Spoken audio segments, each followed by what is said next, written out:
Hi everyone, I'm Suyuk from Online Help Guide, and in this video I will show you how to single tap to lock your iPhone. Using single tap to lock your screen adds convenience and helps you quickly secure your device. So let's get started on how to single tap to lock your iPhone. First, open the Settings app. Go to the Accessibility settings. In the Accessibility menu, tap on the Touch option. At the top of the list, tap on Assistive Touch. Then turn it on by tapping on the toggle switch besides it. Once Assistive Touch is on, tap on Single Tap under the Custom Actions section.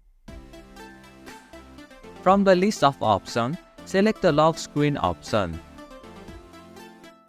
Now you will see a floating button on your screen. Simply tap this button once to lock your iPhone. And this is how you can single tap to lock your iPhone. Thank you for watching Online Help Guide. Hope this video was helpful. If it was, then hit the like button and comment down if you have any questions or feedback.